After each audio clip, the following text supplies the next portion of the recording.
વાવ અને થરાદ ચૂંટણી બાદ કોઈ ચહેરો ચર્ચાનો વિષય બન્યો હોય તો એ છે ગેનીબેન ઠાકોર। ગુજરાતની સિંહણ કહેવાતા ગેનીબેન કોઈને કોઈ મુદ્દાને લઈને હંમેશા ચર્ચામાં આવે છે।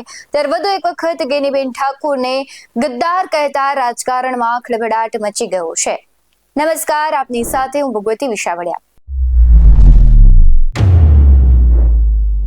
પાટડી તાલુકાના નવરંગપુરા ગામના યુવાન ચિંતન મહેતાની ફેસબુક પોસ્ટને કારણે ઠાકોર સમાજમાં રોષ ફાટી નીકળ્યો છે। કારણ કે ચિંતન મહેતાએ પોતાના સીએમ સરકાર નામના ફેસબુક એકાઉન્ટ પરથી કોંગ્રેસ સાંસદ ગેનીબેન ઠાકોર વિરુદ્ધ વકફ બોર્ડ સંશોધન બિલના સંદર્ભમાં ટિપ્પણી કરી હતી, જેમાં તેણે ગદ્દાર તરીકે તેમને ઉલ્લેખ કર્યો અને આ પોસ્ટ વાયરલ થતા ઠાકોર સમાજ લાલઘૂમ બની ગયો હતો। આ ઘટનાને પગલે ઠાકોર સમાજના લોકો રોષે તો ભરાયા છે અને પાટડી પોલીસ મથકે તેઓ ટોળામાં પહોંચીને ચિંતન મહેતાના વિરુદ્ધ સાયબર ક્રાઇમની ફરિયાદ નોંધાવી હતી। કઠાડા ગામના નટુજી પ્રભુજીના નામે લેખિત અરજી કરવામાં આવી છે। ત્યારે ઠાકોર સમાજના નેતા નવગણજી ઠાકોરે પણ આ મામલે લાલચૂડ વિડીયો પોસ્ટ કરી જાહેર કર્યો છે ને જેમાં ચિંતન મહેતાને પોસ્ટ ડિલીટ કરવાની અને માફી માંગવાની માંગ કરી છે। સૌથી પહેલા નવગણજી ઠાકોર શું કહી રહ્યા છે, આવો સાંભળીએ। મારા જયેશભાઈ ઉમરેકર, સુરતના કિંગ અને મારો દક્ષિણ ગુજરાતનો વાઘ, હંમેશના માટે સર્વ સમાજ માટે રાત દિવસ દોડતા અને સર્વ સમાજને સાથે લઈને ચાલતા અને જેમની ગણના દક્ષિણ ગુજરાતમાં હાવજ તરીકે થાય છે એવા જયેશભાઈના જન્મદિવસ નિમિત્તે હું નવગણજી ઠાકોર ખૂબ ખૂબ અભિનંદન ધન્યવાદ આપું છું। મા જગદંબાને પ્રાર્થના કરું છું તેમનું હજારો વર્ષનું આયુષ્ય આપે, તંદુરસ્ત જીવન રહે અને પરિવાર સુખમાં રહે તેવી માતાજીને પ્રાર્થના કરું છું અને જયેશભાઈને વિનંતી કરું છું કે રાત દિવસ પ્રજાના કામ માટે દોડજો, સચ્ચાઈનો સાથ આપજો, ઈમાનદારીથી કામ કરજો। તમને મારો દ્વારકાનો નાથ ખૂબ શક્તિ આપે તેવી મારા તરફથી શુભેચ્છા। જન્મદિવસ નિમિત્તે મારા નવગણજી ઠાકોર ઓબીસી નેતા ગુજરાતની ખૂબ ખૂબ શુભેચ્છાઓ। સૌની જય માતાજી। સાંસદ ગેનીબેન ઠાકોરે પણ આ મામલે ગુસ્સો વ્યક્ત કર્યો અને ચિંતન મહેતાના ઘેર જઈ હિસાબ માંગવાની વાત કરી છે। ગેનીબેન ઠાકોરે આ ટિપ્પણીએ સમાજની લાગણીઓને ઠેસ પહોંચાડનાર ગણાવી છે અને કડક પગલાં લેવા પણ માંગ કરી છે। મામલો ગરમાતા ચિંતન મહેતાએ પોતાની વિવાદાસ્પદ પોસ્ટ ડિલીટ કરી અને ફેસબુક પર વિડીયો જાહેર કરીને સમગ્ર ઠાકોર સમાજ અને સાંસદ ગેનીબેન ઠાકોરની માફી પણ માંગી હતી। ચિંતન મહેતાએ જણાવ્યું છે કે તેની ટિપ્પણીથી લાગણીઓને ઠેસ પહોંચી છે અને આ માટે તેને ખેદ વ્યક્ત કર્યો છે। ચિંતન મહેતા શું કહી રહ્યા છે એ પણ સાંભળીએ અને પછી જે ઠાકોર સમાજના લોકો છે તેમાં પણ રોષ જોવા મળ્યો છે તે પણ સાંભળીએ। નમસ્કાર, જય સિયારામ। હમણાં ગેનીબેનને લઈને એક પોસ્ટ બાબતે જે વિવાદ ચાલી રહ્યો છે એ અંતર્ગત મારા ઠાકોર સમાજના ભાઈ બહેનોની લાગણી દુભાઈ હોય તો હું ખરા હૃદયથી, ખરા અંતઃકરણથી માફી માંગુ છું।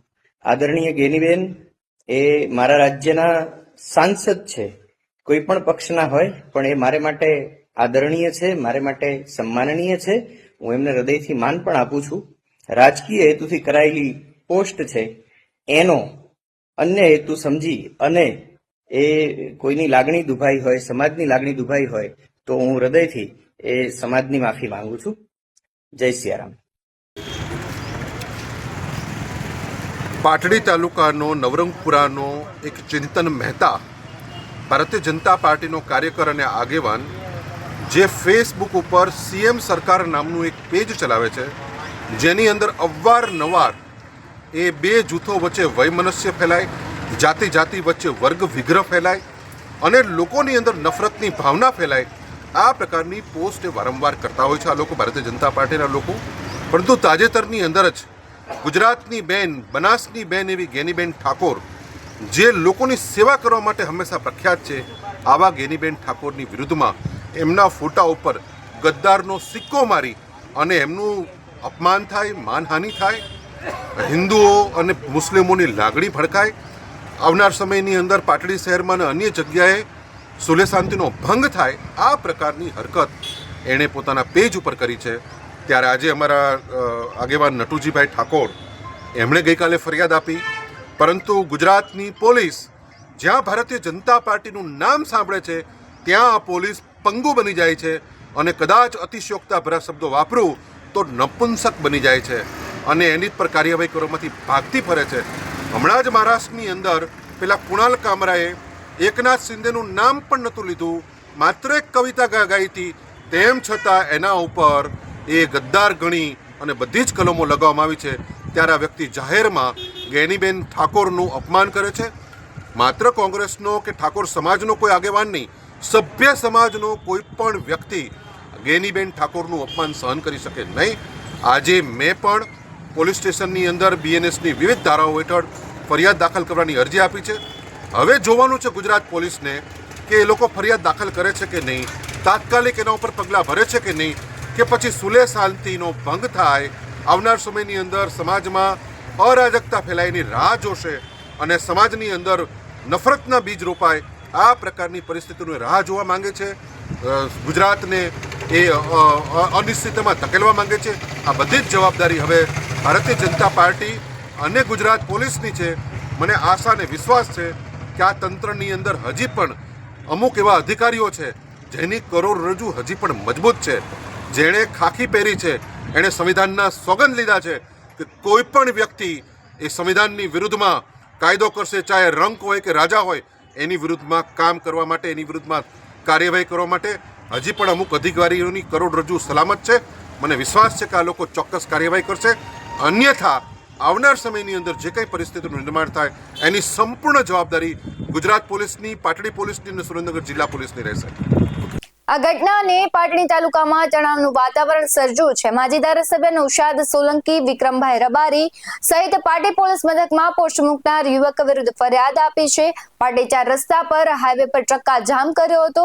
કોંગ્રેસના મોટી સંખ્યામાં કાર્યકરોએ પણ વિરોધ કર્યો, ત્યારે પોલીસ ઘટના સ્થળે પહોંચી તેના પર બળ પ્રયોગ કર્યો હતો. ત્યારે કોંગ્રેસના કાર્યકરોને ડિટેન પણ કરાયા છે. કોંગ્રેસ કાર્યકરોએ જ્યારે ચક્કાજામ કરતા ટ્રાફિક સર્જાયો, ત્યારે કાર્યકર્તાઓ અને ઠાકોર સમાજના લોકોએ ગેનીબેનને સપોર્ટ કરવાના નારા પણ લગાવ્યા હતા. કહ્યું કે ગેનીબેન હમ તમારે સાથ હૈના નારા લાગ્યા હતા. સમગ્ર ઘટનામાં પોલીસે ઘટના સ્થળે પહોંચી નૌશાદ સોલંકી સહિત વિક્રમ રબારી સહિત 20 કાર્યકરોની અટકાયત કરી છે.